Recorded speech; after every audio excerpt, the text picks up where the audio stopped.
And good morning. It is Tuesday. How are you doing? August the 26th. This month is getting by us one way or the other, isn't it? Nice and pleasant outside. We've gone from 66 to 68. We're sitting at 67 right now. Could be cooler where you're sitting this morning. I hope you're enjoying this. Do that while you can. Now, we'll get up a little warmer, but not as bad as yesterday. We'll make it to 87 today with sunny skies. Kind of good. No chances of rain in the forecast, and we will most likely have cooler weather before this week is out. All the details on the forecast are up and coming. I think you'll like that one. Janice, good morning. John is joining us. Miss Diane, Mike, many of you up and at 'em today. Odie's made it in. He's over there trying to figure out the coffee machine. One day we're going to fix that thing to where it does the right amount of coffee. We'll get it. We got a little mess up with that. We're going to work on that one day, make it a class project. We'll be right back as we go now to Collinsville. Let's get our message of the day from Brother Ben. Football season is finally here. I mean, it's always fun to see the different ways that individuals, teams, and fans celebrate the victory of a touchdown. And we do it especially well in the... Let me give you the rundown of the story of a man named Gideon. At this point in history, Israel has been in this vicious cycle of disobedience, disaster, and repentance. Here in Judges chapter 6, we see the cycle reset.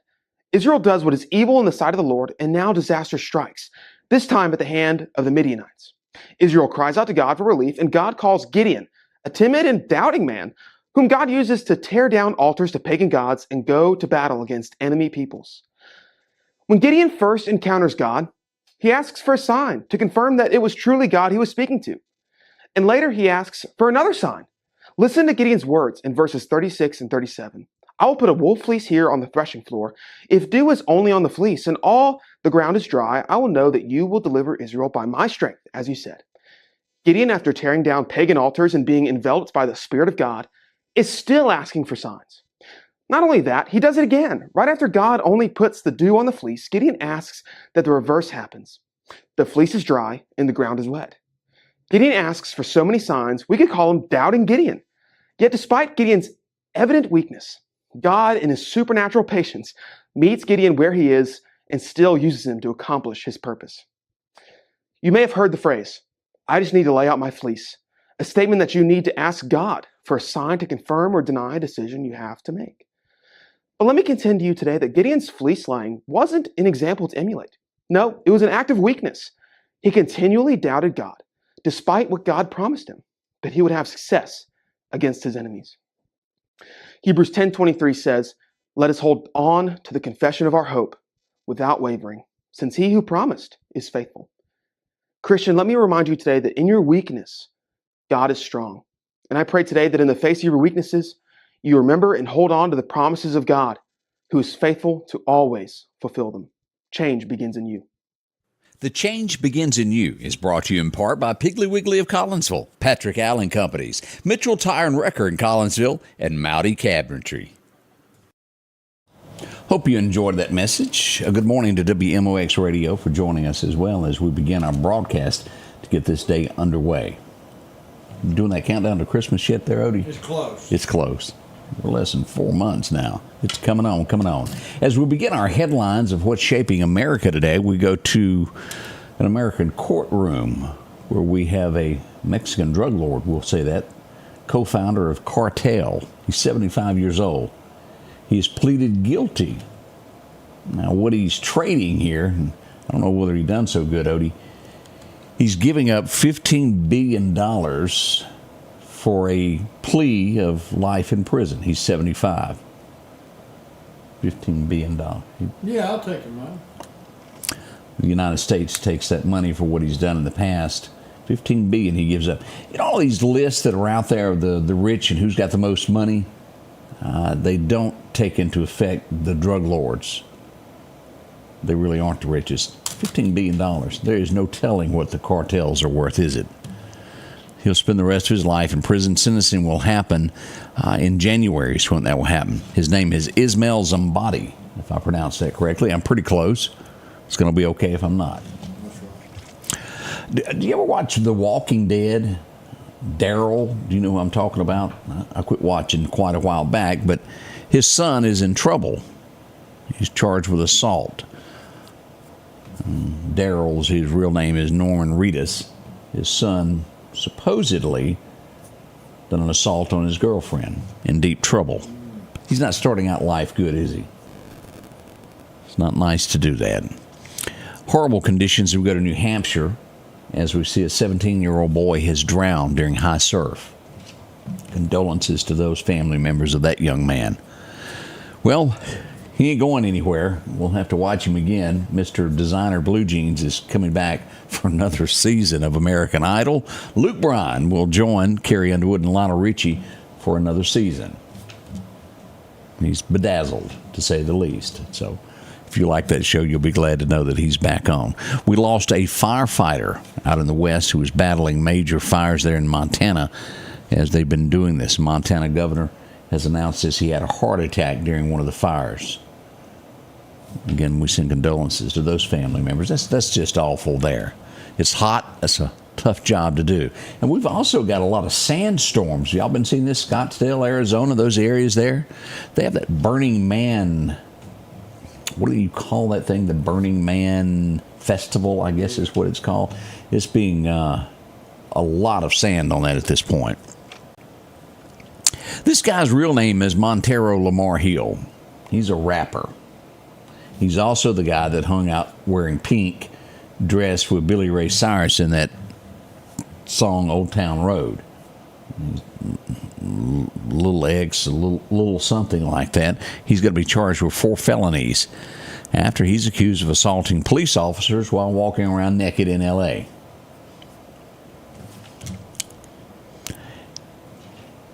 There's other things tied to this guy that make me just go, I'm not a fan.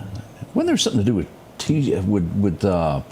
Snickers at one time and a vial of blood, or it seems like that. This guy right here. I'm not sure. There was something to do with shoes in him at one point. I don't remember what it was. Not my typical music that I would listen to. Old Town Road or him or Billy Ray, all that together. It sold a lot of songs or albums, so to speak, but it's different. 7-month-old, they're still continuing to search for this baby. They already know that the child is murdered as the parents have been arrested. Happened in California. That's when you want to take the law in your own hands, isn't it? Sometimes when people do things like this, it's tough. It's a tough pill to swallow how anybody would want to hurt a child. 7-month-old at that. We'll talk about the Cracker Barrel updates coming up at 7 o'clock. I hope you'll join us for that. Lots going on with that there. The Trump administration plans to remove COVID-19 vaccine from the U.S. market within months. I'm betting that stuff isn't too good for you, is it? We may have been sold a truckload of manure. We're not real sure on that. I've heard a lot of negative things about that of taking those shots. It looks as though there's been a loophole for quite some time now coming out of China to the United States. Product that costs less than $800 were not taxed. They didn't have that fee put on it. That's going away. There's going to be some disruptions. There's going to be some higher prices coming as we have those trades with these foreign countries, unless this is worked out. So what I remember bringing this up. Do y'all remember that $20 million? They blew $1 billion in 3 months as Kamala Harris ran for president. At the end of it, she still owed $20 million. I often wondered who took care of this. Well, the DNC took care of it, and she made a pledge that she would pay it back. I guess she's working on that. So at the end of the campaign, she was able to say that all bills had been paid. They just didn't go into an explanation of how it was going to be handled.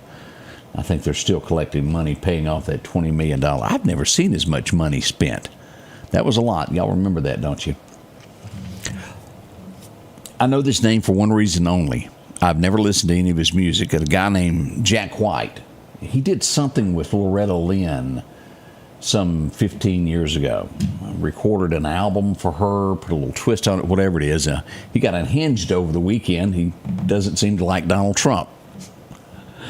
And he claims that Donald faked getting shot there in Pennsylvania. Okay there, buddy. Hang in there. You're probably not going to know the name that I mentioned, but you'll remember some of the things he done. You've heard of the movie Twister, haven't you? What about The Matrix or Beretta, Charlie's Angels? Y'all know those names? The stuntman that worked in that, he's 88 years old. His name is Ronnie Rondell Jr. He's passed away. He was 88 years old. And you have to forgive me. I know there's a lot of Pink Floyd fans that are out there. Something about a album cover from 1975 that had a burning man on it. He's the guy that did that. That was before they could fake things with computers and you actually had to do it. He's the guy that did the cover of that album. He's passed away at the age of 88. Stuntmen are probably getting hurt by this AI stuff more than anybody. Actually, you used to have to jump a Trans Am. Then we remember those horrible shows there at the end of the Dukes of Hazzard where they took the model car and they faked it jumping. Y'all remember that? It was awful. Yeah, they run out of cars. Cutbacks on the set. We go to Selma, Alabama next, and I'll read you the quote on this. Downtown Selma. I haven't been through Selma, and I don't remember. But they've got a hotel there that's been there since the Civil War. They closed it down this weekend, and employees will be let go on August the 30th. Why? There's no one coming to it anymore. And here's the explanation from employees. This 55-room hotel, mainly due to financial problems. Due to the current economic climate in Selma, it's very difficult to operate a hotel like the St. James in the downtown waterfront district. Our guests tell us it's not enough to do outside the hotel when they stay with us in downtown. They have a perception that the area is unsafe to walk around, especially at night, and it looks dilapidated. Due to these reasons, the hotel has continued to run us a significant operating loss that isn't sustainable. So they're losing it because the crime in Selma, Alabama. People don't want to stay. They're afraid to go outside because they'll get mugged. Sounds familiar, doesn't it? We're hearing that all across the U.S. of A. It's time our cities are taken back and justice be served. Police be able to do what they do. If we don't, we won't have a country. That's just the plain and simple facts.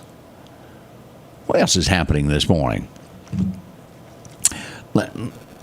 Let's go to Canada. I'm just going to mention this happened in Canada. I have no opinion one way of it or the other. Palestinians interrupted a LGBT parade. They didn't like it, so they shut it down. They didn't have a parade. And that happened this past weekend. Now, it's bad when CNN steps up to say this. And this little guy, his name is Harry Enton, if I'm saying it correctly. He's one of these political analysts that's on CNN. And he's one of the first, I guess, that is starting to tell it how it really is. He compared the Democrat brand to the Cracker Barrel logo. It's bad, and bad, is what he said. He said that the former Democrats are starting to roll over toward the Republican Party. That hadn't happened in 20 plus years. We go to Chicago for our next story. We've touched on this several times. The Chicago mayor, Johnson, who has a 14%, and get this now, a 14% approval rating, says that arresting people does not reduce violent crimes. Anybody want to explain that 14% to him?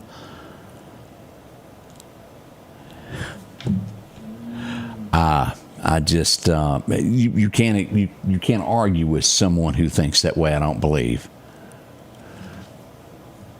Over in D.C., protesters gathered to demand an end to increased federal presence amid President Trump's crime crackdown. This is still part of the same group there that think it's okay to do crime and pat them on the back.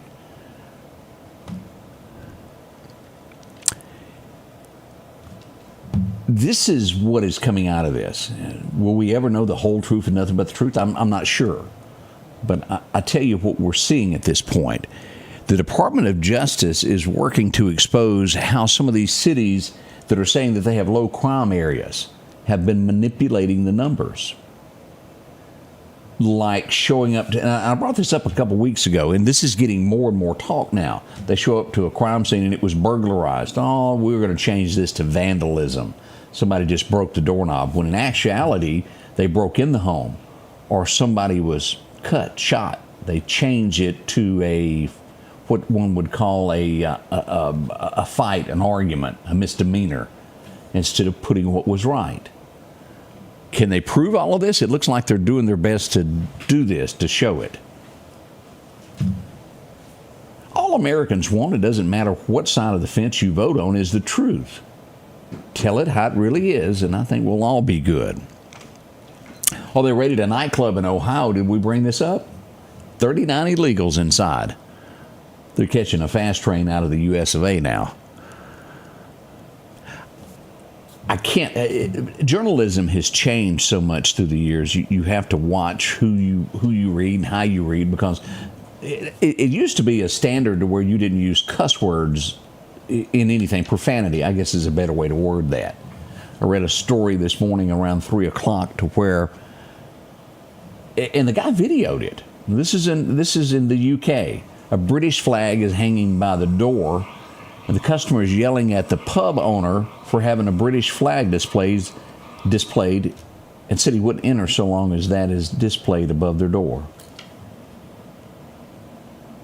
This is happening not only in the US of A, in other countries like Britain. We have somehow or another lost our way as a human race of knowing what's right and wrong. We cover that a lot. We've got our first case of flesh-eating parasite detected in the US of A. Well, that kind of spooks me. Hopefully they'll handle that quickly. What else do we have happening this morning? Now, this is a good thing in my opinion. You tell me if I'm wrong. Chris Walker, you're right. Teleprompter readers, they do things like that. President Trump has just signed an executive order, and I again think this is good, establishing the National Rapid Response Task Force. It's a specialized National Guard unit capable of deploying to any U.S. city within an hour to stop riots or uprisings. Did y'all get that? It's going to be called, again, National Rapid Response Task Force. Now, we've all sat back and watched on television and where the police just backed up and they let them burn buildings. Yeah. It destroys neighborhoods that sometimes are never put back. Who wants to invest in a neighborhood where they burn everything up in it? Well, he's put together a task force that's going to move in and stop it. I think it's great. Think of the money that is lost because of this. Trump also goes in saying that he feels that cities should be asking for help, and he'll deploy the National Guard to your city to take care of that problem. If you've got a problem, urge your mayor. Wait a minute, there's some mayors that don't want help, isn't it? Now, here's something else. I was taught, and I did not realize the extent of how this had gone. I was taught as a child to respect the American flag. Anybody out there taught that? I was also told all of my life that there was a penalty for disgracing that flag. And what I mean by that is burning it, tearing it, doing something ugly to it, stomping on it. Well, that's not the case. The Supreme Court some years ago ruled that you could do that as freedom of speech. It expressed freedom of speech. Now, we'll have to go back a few years to remember the Supreme Court probably leaned a different way at that point. He's getting flack on this, but Trump, and I agree with this, and please tell me if you don't agree with this. Trump has signed an executive order, and it will be fought, saying that burning an American flag incites violence and riots, and he's asking them to make it illegal to burn an American flag. What say you? Too many lies were given for that flag, and if you don't like our flag, there's places that you can go. There's planes that leave, boats that leave, and there's even people that can help you leave. We're only a little over 200 years, what, 250? Yeah. We don't need to end up like a Rome, is what I'm saying. Respect our flag. If you don't like our country, then please leave. But don't burn our flag. Too many people gave their life for that. I don't know where that's going to end. The Supreme Court will reopen this, and this was done some years ago, Will they readdress this? I would certainly hope so.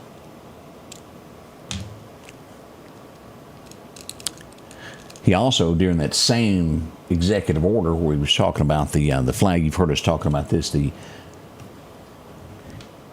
bailout, the cashless bail, that's going to end immediately. What else is happening here? Nike, they're trying to convince us. Is it really happening? I don't watch enough sports. The WNBA, that's the ladies basketball. This girl named Caitlin, I believe is how you say it, Clark. She will get her own Nike shoe now. Congratulations to her. That's good. Yeah. Will it sell? We'll see. But that's a big deal to get a shoe named after you. I know the Jordan shoes were really, really big there. Korean Air plans to buy more than 100 Boeing aircrafts. That's going to do good for the economy, isn't it? That's a few of the headlines this morning shaping America. We're going to do weather next. Maybe we all learned something together. But that flag, I'm telling you, that's touchy to me. It should not be burned. We'll be right back. Looking for a deal you can't pass up? Right now, drive off in a quality used car for just $299 down and only $299 a month here at Johnson Dodge Chrysler Jeep Ram in Meridian. That's right, good reliable cars packed with features at a price you'll love. $299 down, $299 a month. Look, I'm not kidding. This is a real offer that our customers have taken advantage of for years now. Come see us today, Johnson Dodge Chrysler Jeep Ram Meridian. Let's face it, accidents are going to happen. If a deer jumps out in front of your car, go see my friends and professionals at Chet's Paint and Body Shop in Center Hill. Chet can help you navigate through this confusing world of insurance by providing photo estimates to insurance companies and the right to choose the body shop of your choice. From a minor scratch to a major collision, Chet has you covered. Chet offers quality repairs by trained and certified technicians with a lifetime warranty on all repairs. That's Chet's Paint and Body Shop. Your forecast is brought to you by EMEPA. Our record highs and record lows. Back in 23, it was a hot day, 104 today. We had that for a couple days there. Back in 1966, that Mustang was rolling out, and it was 56 today. Woo, boy, nothing from Jackson yet. Alabama tells us 86 in Demopolis. We'll see a cool 81 in Birmingham, Alabama. Look at that. Auburn, see 84, not bad there. Even Clanton coming in at an 83 this morning for the day. Here's our look. Cooler weather all around us. We're looking good, aren't we? As we glance at our 7-day forecast, what's that I see? 80? Uh-oh. That will feel like fall, won't it? 86 today for a high, a low of 63 tonight. 10% chance of rain, not enough to mention there. 86 tomorrow. We'll jump to 87 on Thursday, but by Friday, a rain chance moves in with a 60% chance, but bringing the temperatures to 80 degrees for a high. Woof. Over the weekend, we'll see 84 on Saturday, 83 on Sunday, and a 30% chance each one of those days. Back to work on Monday at 84, and then the outlook still stays in the 80s until September the 9th. Getting better and better and better there. 80s, it's great weather. You can't beat that at all. I kind of like that. As we go to our fishing forecast this morning, the wind's going to be north-northeast, so around 5 to 10. As they're out and about, Clarkdale Superette lets you know your best time to fish today is going to be 2:30 to 4:30. And we've got a minor time this morning beginning right around 9 o'clock to 10 o'clock if you're going to be out. Sunrise happened at 6:26. Sunset getting less and less. It'll be at 7:26 this afternoon. As we look at what's happening in the tropics, Fernando, tropical storm moving along at 46 miles an hour, gusts of 58. The pressure is 1,005 on the middle bars, moving northeast at 14 miles an hour, moving away from the Atlantic, away from the eastern coastline. So that's good. And let's go back over and take a look at what's happening on radar this morning. As we pull it up, Doc's Toyota radar, we've got rain showers in northern Mississippi this morning. Let's follow this. If you're going to be somewhere on that corridor around Starkville there, everything west of 82 around Winona, Duck Hill, up in Calhoun City, Water Valley, these areas around Oxford have showers today. Heavier rain back toward Little Rock, Hot Springs, Arkansas, and those areas all the way back into Norman, Oklahoma City. All of those areas have a lot more rain. We got a few, we got a lot of fog north of Knoxville. Look at that on that Kentucky line there. That's a lot there. Charleston, a little bit of fog moving into the area there. And West Virginia. So not so bad there. Houston and all, we got a little bit of fog there developing as well out in Houston, Texas. Nothing bad. A few showers around Victoria if you're watching that way this morning from the oil fields. I'll be careful out there today. Now, we're going to be live in about 4 minutes, a little less than that probably, as we'll get the morning show underway and bring you the latest headlines and things that are going on in our area. It's all coming up at 7. We've got the latest. We've had a little minor accident this morning that we'll tell you about. That's all on the way at the Scotty Ray Report.